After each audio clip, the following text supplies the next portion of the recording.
Ndamathia ya ungumania ikoretwo yahana ta muigua uregeire nyama-ini guku Kenya, na thirikari ikoretwo ikiranira mahinda kwa mahinda mitaratara bara nginyo ya kuhitana na ungumania.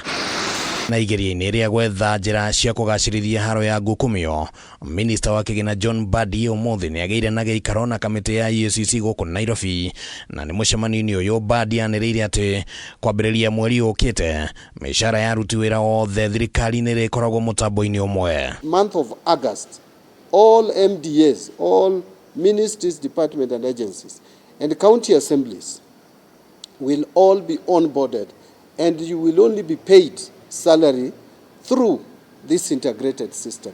This will cure the problem of ghost workers. Hamwe na uguo MBADI augite ati watho uria wikirirwo kirore ni President William Ruto umuthi uri na mitaratara ya kugiriria andu aria mandikitwo ni thirikari kuhura biacara na thirikari riri ari ikinya ringi ria kunyihia ungumania. At some point we do not even know how much we have in terms of cash balances in our accounts. So we want to have a system where we know where our money sits.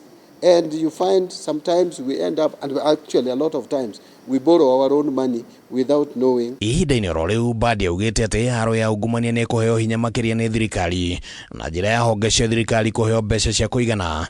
Guku akiuga ati riu thirikari ni ambitie kuriha marihi ma mbeca cia ukuru-ini hatari na guteriria. And I know we have constrained fiscal space, but within that constrained fiscal space, we will not shy away from indulging EACC and giving a little bit more support so that they become even more efficient in ensuring that they follow the money that Kenyans may lose. Nake muikariri giti wa EACC David Oginde augite ati uthuthuria ni rathi na mbere wa gukurana ni amanyitire itemi hari gutuma mbeca mathukuru-ini matari kuo kuria makiria ma ciringi bilioni 3 cirerikana citumitwo kuri thukuru citanyihiire 50. That is a matter that we are certainly going to follow up.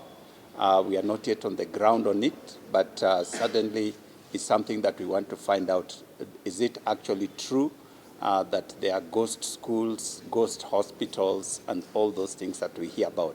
And when we find information, we certainly let Kenyans know and will take appropriate action. Haduine Hakameme TV, Retore Kwane Kimani, Wagojiri.